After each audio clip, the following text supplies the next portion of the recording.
أعوذ بالله من الشيطان الرجيم. بسم الله الرحمن الرحيم. الحمد لله رب العالمين، والصلاة والسلام على أشرف الأنبياء والمرسلين وعلى آله وصحبه أجمعين. سبحانك لا علم لنا إلا ما علمتنا إنك أنت العليم الحكيم، ولا حول ولا قوة إلا بالله العلي العظيم. أما بعد، أحييكم بتحية الإسلام، تحية مباركة من عند الله. يقول الناس عادة ونقولها عبادة. السلام عليكم ورحمة الله وبركاته. Alhamdulillah, pertama-tama dan selamanya marilah sama-sama kita panjatkan setinggi-tinggi kesyukuran kepada Allah Subhanahu wa taala. Pada pagi ini seperti mana biasa, insya-Allah kita akan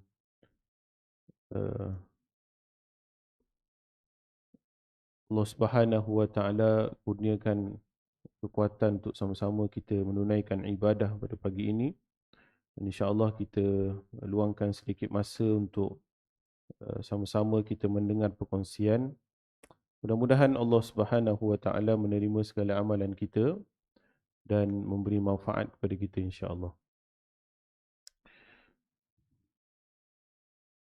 Apa khabar tuan-tuan? Waras ya? Luceng ya? Alhamdulillah. Tuan-tuan yang dirahmati Allah Subhanahu wa taala, pada perkongsian yang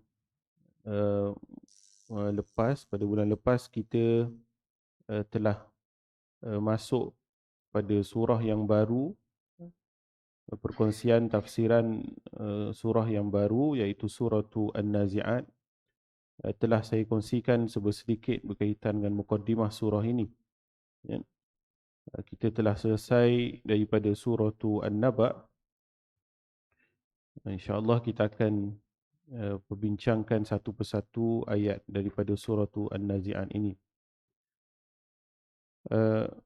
Sedikit pengulangan berkaitan dengan surah An-Nazi'at. Ialah Allah Subhanahu wa taala masih lagi membincangkan tema yang sama di dalam surah ini sebagaimana surah An-Naba.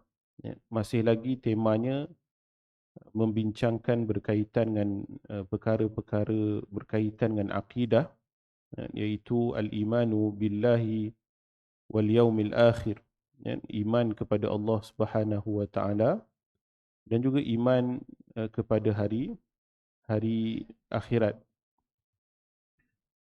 Allah Subhanahu wa taala berfirman, A'udzu billahi minasyaitonir rajim. Bismillahirrahmanirrahim. Wan nazi'ati gharqa wan nashitati nashta was sabihati sabha was sabiqati sabqa fal mudabbirati amra yawma tarjufu ar-rajifah tatba'uha ar-radifah qulubun yawma idzin wajifah absaruha khashi'ah yaquluna inna lamarduduna fil hafirah أَإِذَا كُنَّا عِظَامًا نَخِرَةً قَالُوا تِلْكَ إِذًا كَرَّةٌ خَاسِرَةٌ فَإِنَّمَا هِيَ زَجْرَةٌ وَاحِدَةٌ فَإِذَا هُمْ بِالسَّاهِرَةِ. Sadaqallahul Azim.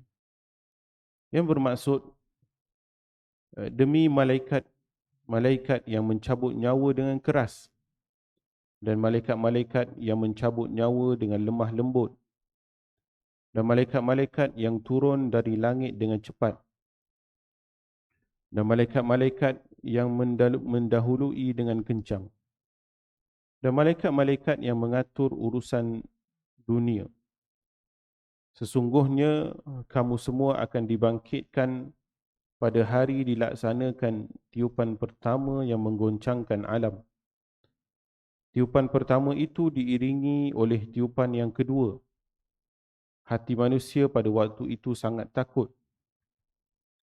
Pandangan mereka tunduk, Orang-orang kafir berkata, apakah sesungguhnya kami benar-benar akan dikembalikan kepada kehidupan yang semula?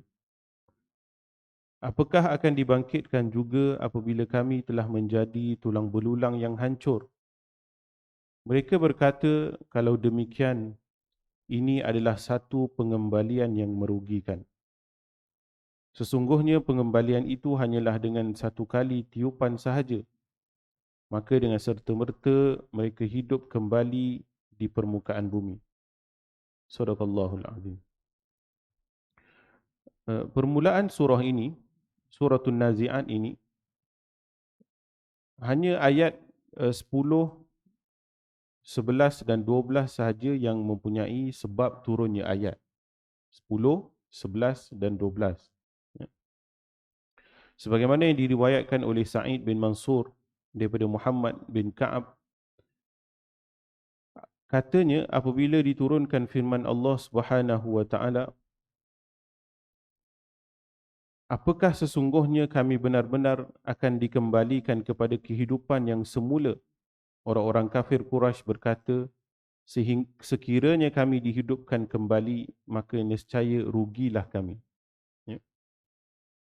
Kerana dakwah Nabi SAW kepada orang-orang Quraisy, selain daripada tajdid agama, kerana orang-orang Quraisy sendiri, majoriti mereka berpegang kepada ajaran Nabi Ibrahim alaihissalam. Ya. Jadi mereka percaya kepada Tuhan, kepada Allah Subhanahu wa taala, cuma mereka mensyirikkan Allah Subhanahu wa taala dengan penyembahan berhala. Dan banyak ajaran-ajaran para nabi yang telah hilang daripada mereka. Ya. Antara ajaran para nabi yang telah hilang ialah uh, berkaitan dengan kebangkitan yang sebenar. Ya.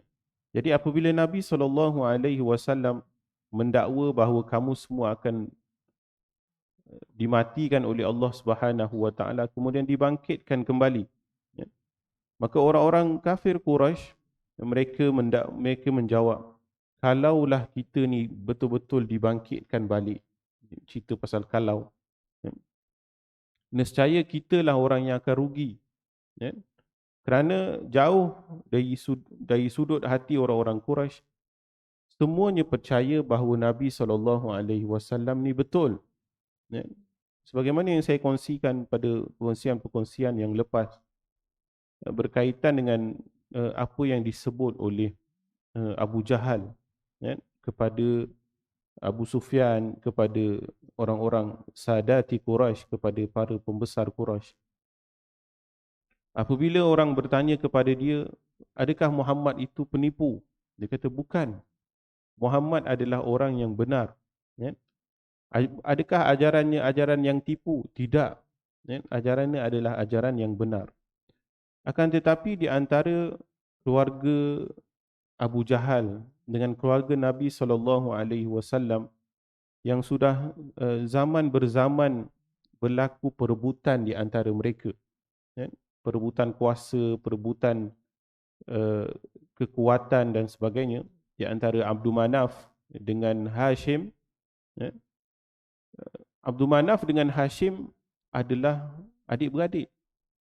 Ya. Adik-beradik kembar. Ya. Abdul Manaf dengan Hashim ini adalah adik-beradik kembar. Ya. Daripada dua orang ini keluar keturunan Abdul Manaf dengan keturunan Hashim. Jadi mereka ni adik-beradik kembar. Akan tetapi berlaku perebutan orang-orang kemudian di antara dua keluarga ini. Ya. Jadi kadang-kadang Abdul Manaf jadi ketua, kadang-kadang Hashim jadi ketua. Ya. Sebelum daripada Abu Jahal, Abu Talib jadi ketua. Ya. Jadi Abu Jahal adalah Bani Abdi Manaf, Abu Talib ialah Bani Hashim. Jadi apabila salah seorang akan jadi ketua, salah seorang akan buat benda yang lain. Ya. Berebut di antara kelebihan di antara dua keluarga. Tiba-tiba daripada kalangan Bani Hashim ada yang dilantik menjadi Nabi, Bani Abdi Manaf tak ada yang jadi Nabi. Ya. Maka disebabkan kecemburuan itu, menyebabkan Abu Jahal tidak menerima dakwah Nabi SAW.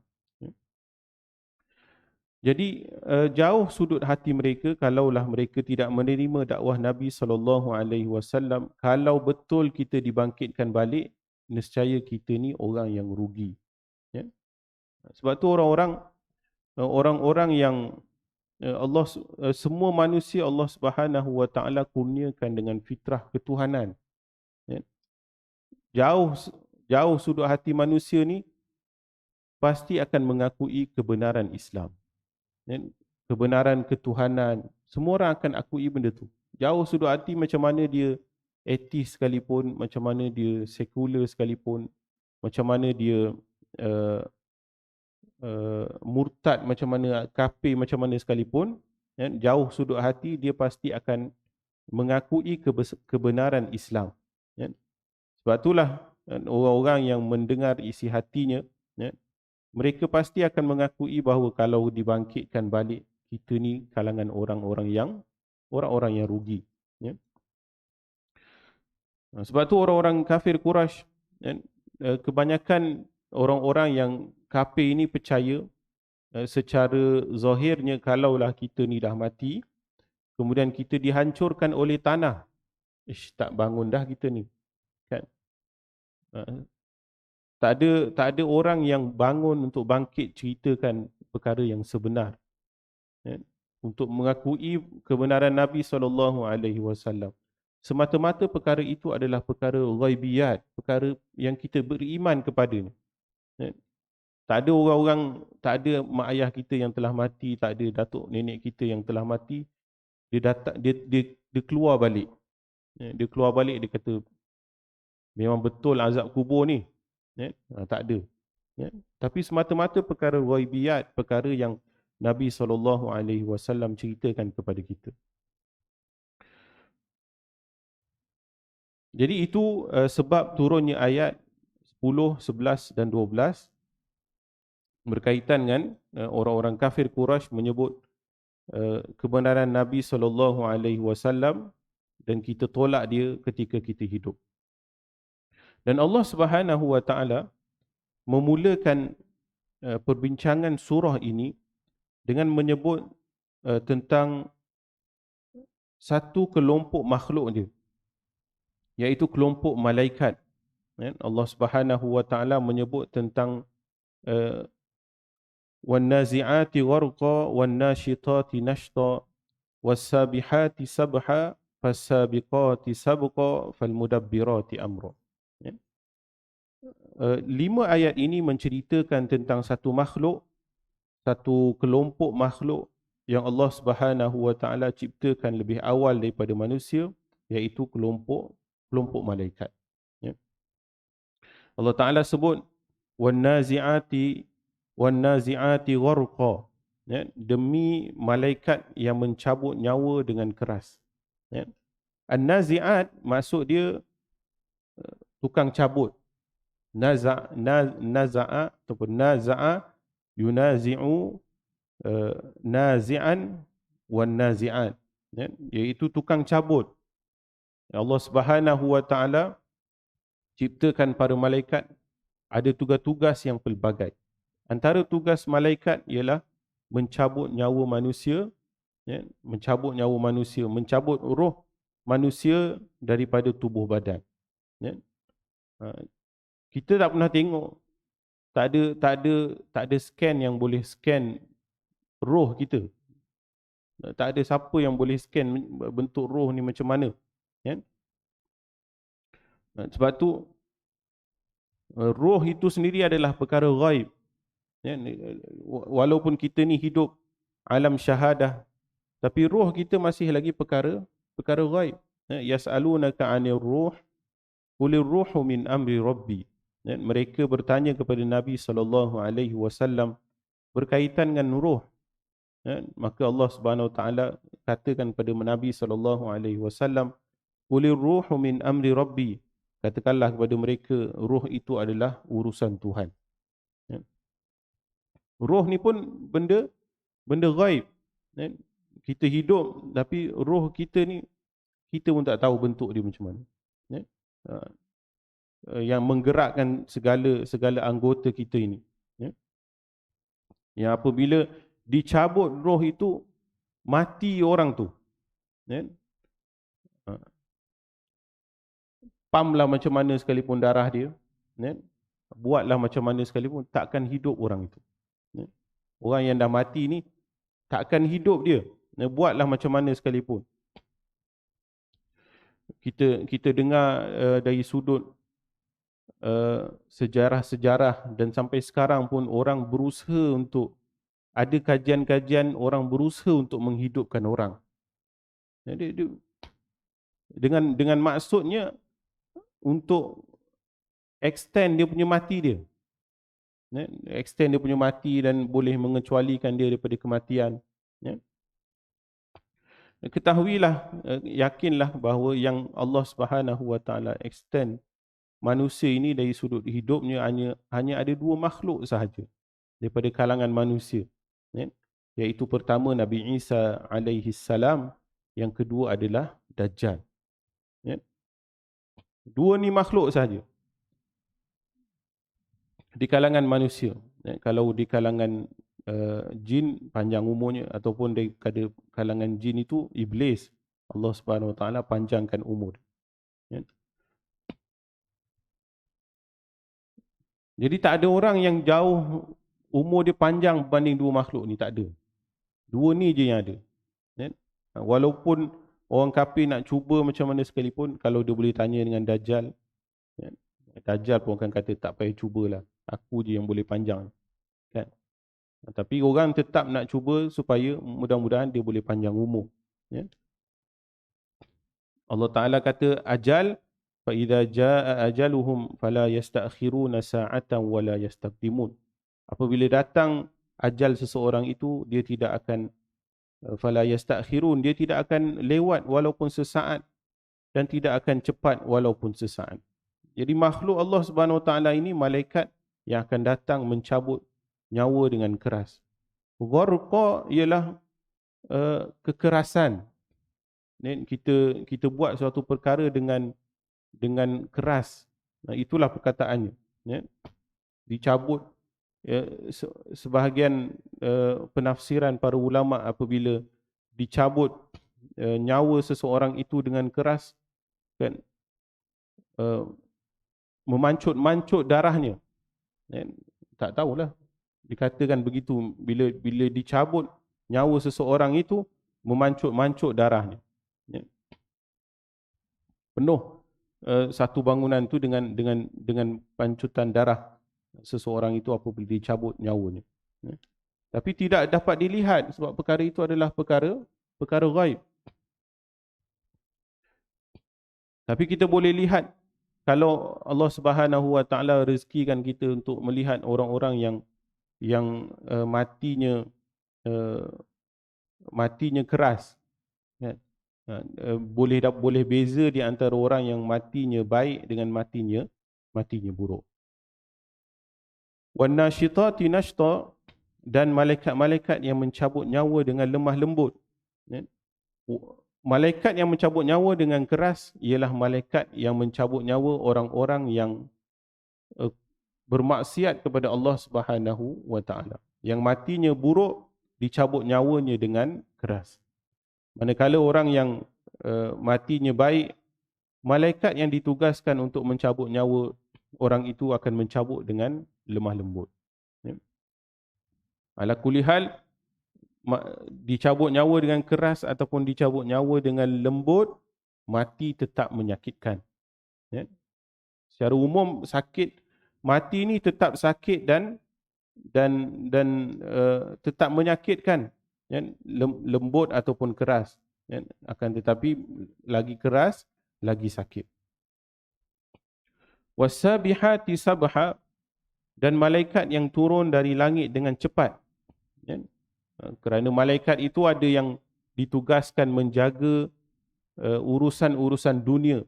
Ya. Jadi apabila dia turun, tukar dia punya shift itu, tukar jadual di antara malaikat satu dengan yang lain, dia turun dengan cepat. dia tidak akan lambat daripada melaksanakan tugas. Ya. Habis tugas dia, dia terus tukar dengan malaikat yang baru. Fasabiqati sabqa, dan malaikat yang mendahului dengan kencang. Ya. Sebagaimana dia turun dengan cepat, dia akan laju dari sudut perjalanan itu. Ya. Turun kerana malaikat itu diciptakan daripada nur cahaya cepat. Ya. Tidak kita pun tak tahu cepat ni macam mana. Ya. Cepat cahaya ni macam mana. Walaupun ada orang yang boleh teori mengira kelajuan cahaya. Ya. Dia boleh kira lah. Ya. Tapi tetap tak boleh nak tahu secara betul. Fal mudabbirati amra, dan malaikat-malaikat yang mengurus urusan dunia keseluruhannya. Ya. Sebab itulah antara perkara ghaib juga kepada para malaikat, tidak diketahui jumlah para malaikat. Tidak diketahui jumlah para malaikat. Tidak diketahui apakah tugas keseluruhan, apa tugas-tugas lagi para malaikat. Secara beberapa perkara kita tahu malaikat ni sekian, malaikat ni sekian. Daripada 10 malaikat yang kita biasa hafal namanya, kan, yang saya kongsikan pada kongsian yang lepas, hanya 3 sahaja malaikat yang diketahui namanya, berbaki lagi tak tahu nama dia. Ya. Daripada 10 tu 3 ataupun 4 sahaja yang kita tahu tu nama dia. Yang baki tu bukan nama dia. Baki tu adalah tugas dia sahaja. Ya. Dan daripada 10 tu, banyak lagi yang kita tak tahu tugas-tugas para malaikat. Malaikat apa lagi yang wujud, kita pun tak tahu. Ya.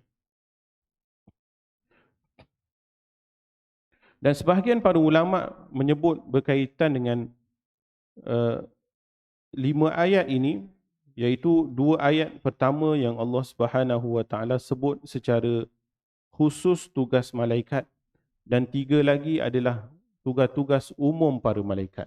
Ya, 2 itu iaitu mencabut nyawa adalah tugas yang khusus, dan 3 lagi adalah tugasan para malaikat secara umum. Ya. Kita tak tahu malaikat tu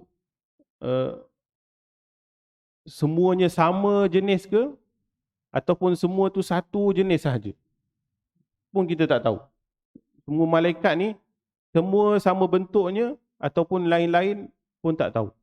Ya. Ada yang kita tahu Jibril beza dia sekian-sekian sikit. Yang lain tu kita tak tahu dia sejenis ke, kan, dia yang berbaki yang lain-lain tu tak tahu dia sejenis ke ataupun berbeza di antara satu sama lain. Macam kita, antara kita satu dengan lain semua beza. Kembar pun beza. Ya. Tapi kita tak tahu malaikat yang berbaki ni dia semua satu jenis ke ataupun berbeza di antara satu dengan lain. Ya. Adakah dia berbeza dan berbeza tugasnya, atau dia sama semua satu jenis dan berbeza tugas-tugas dia. Ya. Itu pun kita tak tahu. Kemudian Allah Ta'ala menyebut pula yauma tarjufur rajifah. Ya. Bila mati seseorang itu, sama ada mati secara umum ataupun mati secara khusus. Ya. Mati masing-masing satu persatu, ataupun bila berlakunya kiamat, mati secara keseluruhan. Ya.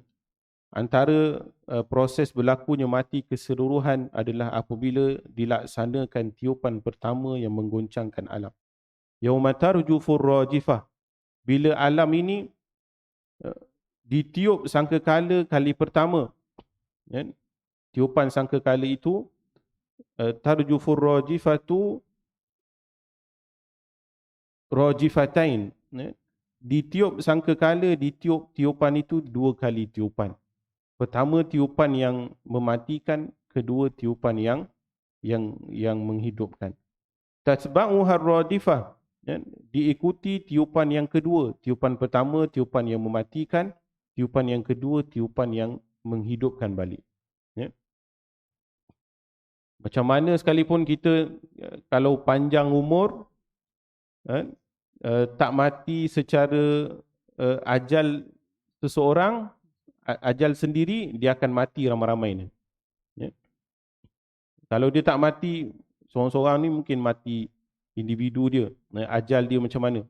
Kalau dia panjang umur, tempat dia dengan kiamat, dia mati ramai-ramai. Ya.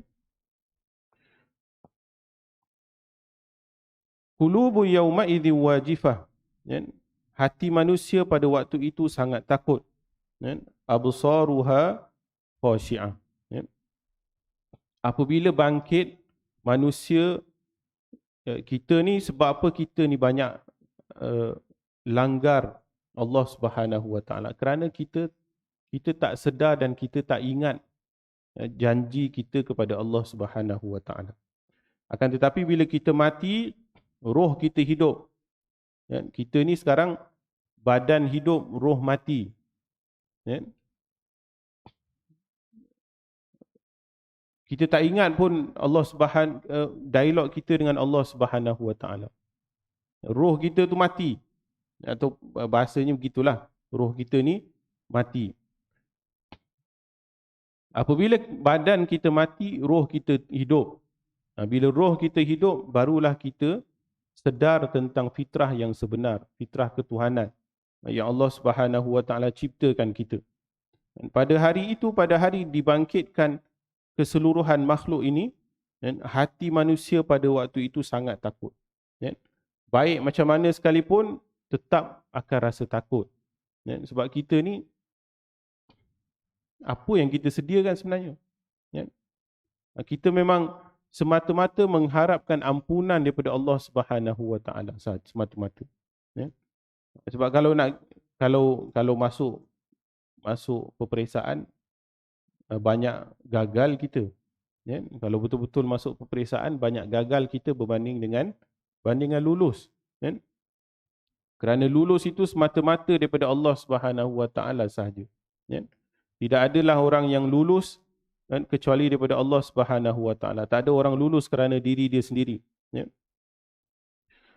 Absaruha khashi'ah, dan pandangan mereka tunduk.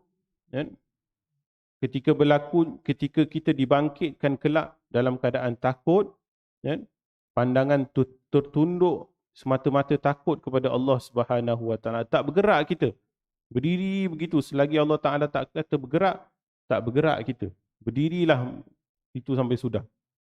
Macam kita waktu sekolah kan, buat perhimpunan, tak bergerak situlah. Kan panas pun panaslah. Kalau guru besar tu cakap panjang, macam itulah. Tak bergerak kita. Tapi itu berbandingan yang sangat tak kenalah. Tapi nak katanya kat dunia pun macam tu dah. Apatah lagi akhirat.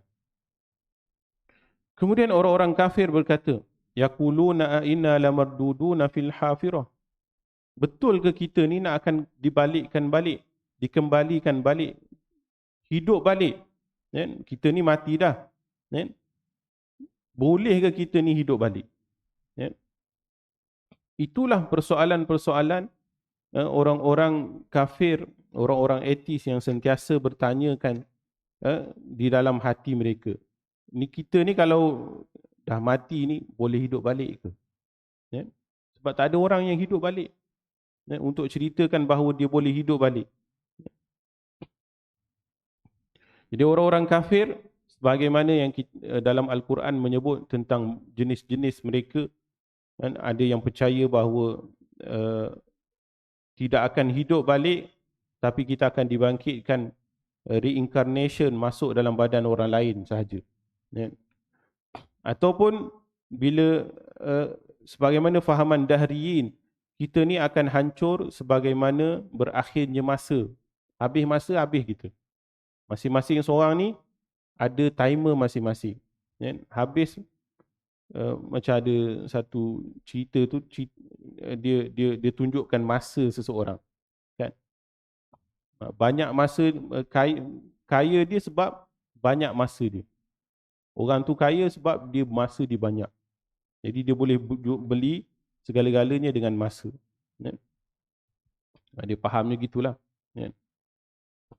Sedangkan sebenarnya masa tak boleh dibeli. Kan? Tak ada siapa pun yang boleh patah balik masa dia. Tak ada siapa pun yang boleh lompat masa dia, pergi ke depan masa dia, tak ada. Sebab itulah yang difahami daripada masa seseorang adalah sekarang sahaja. Masa kita ni sekarang je. Ya? Masa lepas bukan masa kita dah. Sebab kita tak boleh patah balik.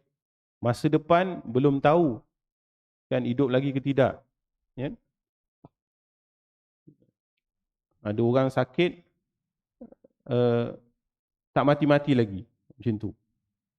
Ada orang sihat tiba-tiba mati. Kan? Sebab bukan kerja dia.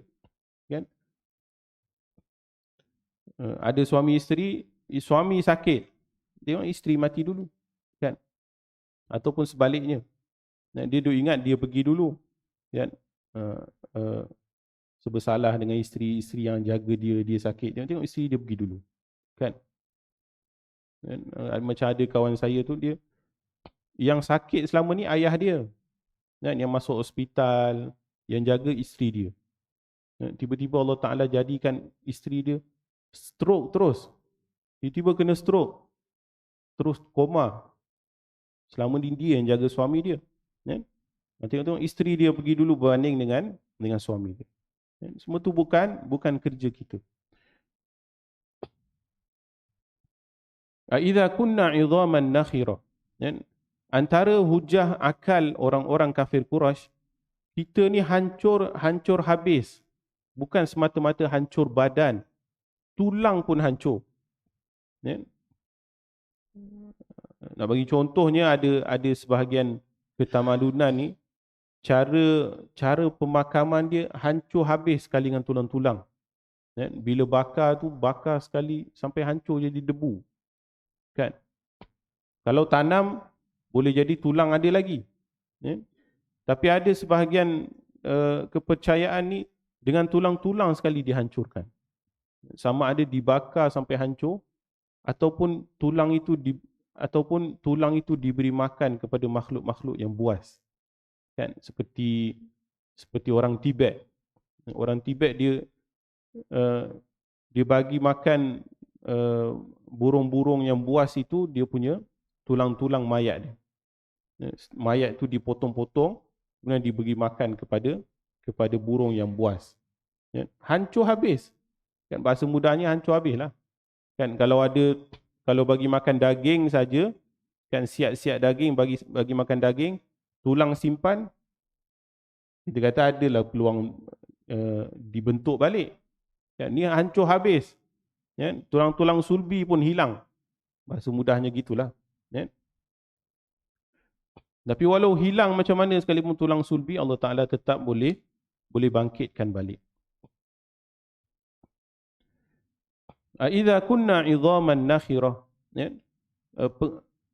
Pengakuan fitrah daripada manusia, kalaulah kita dibangkitkan balik, pengembalian kita ini adalah pengembalian yang merugikan. Khasirin, kita jadi orang yang rugi. Kerana kita tak ikut ajaran Nabi kita. Sebagaimana Al-Quran sebut, apa ayat Quran tu, lupa pula. Celakalah kita kerana kita tak ikut Nabi yang dakwah kepada kita. Itu ayat Al-Quran. Cuma saya tak ingat dia punya ayat ni. Kalaulah kita ikut Nabi kita itu, kita tak jadi macam ni. Tapi main dengan kalau ni, benda dah lepas, tak boleh dipatah balik. Sebab tu Allah Ta'ala menyebut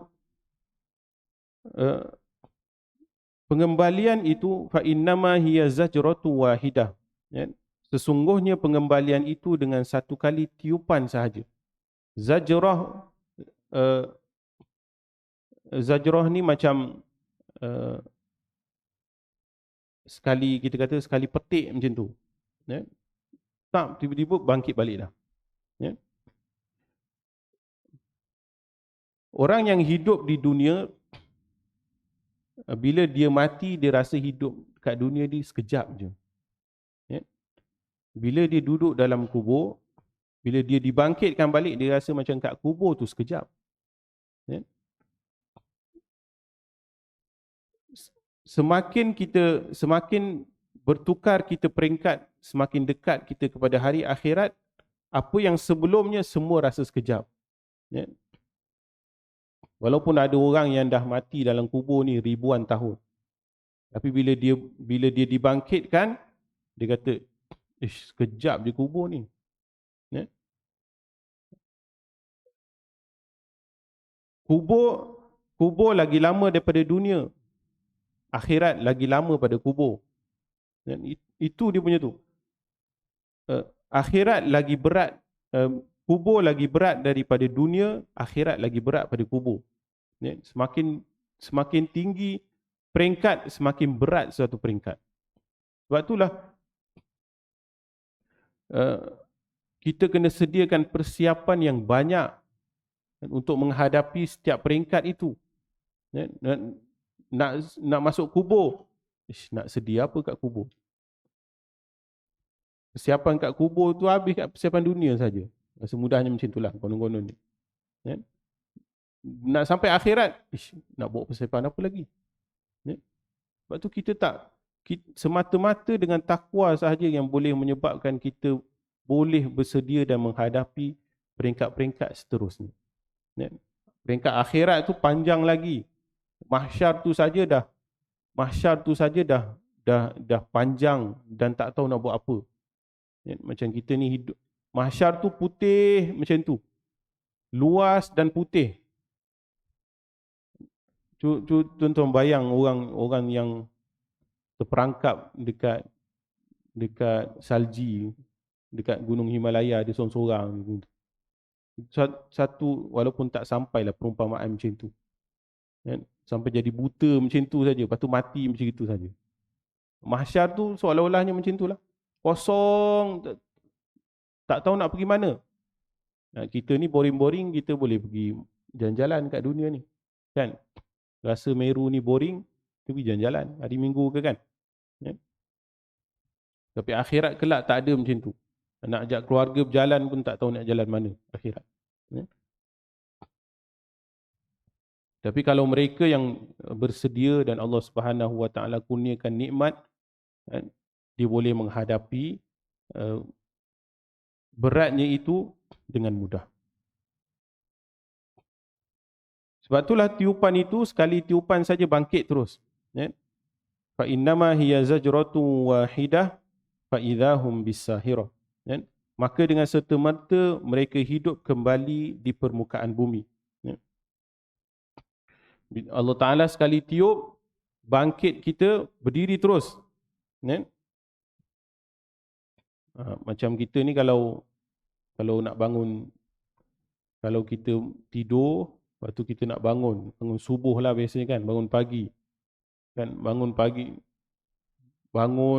baring balik, bangun baring balik, macam itulah biasanya, kan, bangun baring balik. Kalau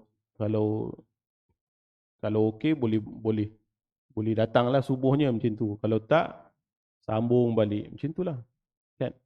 Tapi itu bangun daripada tidur.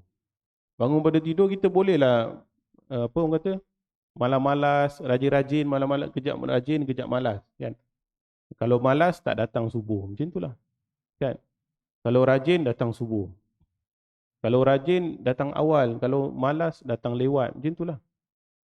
Tapi bangun daripada kubur nanti, bangun daripada mati kita nanti, sekali tiupan tu saja berdiri terus. Siap-siap macam tu terus. Kan? Dia tak ada nak keluar pada kubur lambat-lambat, tak ada. Bukan itu. Macam zombie ke keluar lambat-lambat, keluar tangan dulu, keluar, bangun sorang-sorang, tak ada. Kan? Itu cerita punya ceritalah, kan. Tapi sekali tiupan saja, kan, macam mana dia mati, macam mana sekalipun, terus bangun seseorang itu begitu saja. Dia mati hancur macam mana sekalipun, ya, kena bakar sampai hancur, sampai tak ada tulang sekalipun, sekali Allah Ta'ala tiup, siap terus badan dia, berdiri tu seorang, kan. Berdiri barisan masing-masing, tak ada seorang tu keluar daripada barisan, buat lengah-lengah, tak ada, ya. Itu seriusnya hari akhirat, ya. Sebab tu kita ni ramai para ulama yang mengajar berkaitan macam mana nak rasa serius, kan, walaupun bukan selalu boleh serius juga, kan. Kita uh, tidur, kemudian bangun terus bangun sebab nak ambil pahala tahajud ke, ataupun bila waktu subuh dikumandangkan, kita bangun terus sebab serius kita nak dapatkan pahala subuh tu, kan. Tapi kita tak boleh rasa serius tu lagi, kan. Jaranglah orang boleh buat gitu. Dia mesti ada malas-malas tu, kan. Kejap, malas nak pergi, semain kat rumah aje lah, kan. Sebab kita susah, sebab roh kita mati, kita susah nak rasa serius tu. Semata-mata dengan ilmu yang Nabi SAW sebut tentang kelebihan-kelebihan itu, kita pegang itu dan kita datang, ya. Tapi bila berlakunya hari kiamat, seriusnya itu bangun terus dan tak boleh buat apa-apa langsung. Berdirilah kita kat situ menunggu giliran Allah Subhanahu Wa Taala akan hisap kita pada perkara tersebut. Jadi tuan-tuan yang mati Allah Subhanahu Wa Taala, itulah sedikit perkongsian berkaitan dengan ayat suratul Nazi'at, fasal yang pertama ini, ayat 1 sehingga ayat 14, ya, yang Allah Subhanahu Wa Taala menceritakan berkaitan dengan betul-betul akan berlakunya hari kiamat ini, ya. Jadi ayat-ayat ini masih lagi berkaitan dengan akidah, kan, kepada Allah Subhanahu Wa Taala dan akidah kepada hari akhirat, ya. Jadi saya kira sekadar itulah sedikit perkongsian pada pagi ini, ya. Mudah-mudahan sama-sama kita mendapat manfaat daripada perkongsian ini untuk sama-sama jadi muhasabah kepada kita, takut akan akhirat, takut akan hari kematian. Yang baik daripada Allah Subhanahu Wa Taala, yang lemah daripada kelemahan saya. Ma asabaka min hasanatin faminallah, wa ma asabaka min sayyi'atin famin nafsik, wa arsalnaka lin-nasi rasula wa kafa billahi shahida. Aqulu qawli hadza astaghfirullahal azim li wa lakum. Wassalamu alaikum warahmatullahi wabarakatuh. A'udzubillahi minasyaitonir rajim. Bismillahirrahmanirrahim. اللهم اجعل جمعنا هذا جمعا مرحوما وتفرقنا من بعده تفرقا معصوما. اللهم يا مقلب القلوب ثبت قلوبنا على دينك وعلى طاعتك. اللهم اجعلنا من الذين يستمعون القول فيتبعون أحسنه. صلى الله وسلم على محمد وعلى آله وصحبه وسلم والحمد لله رب العالمين.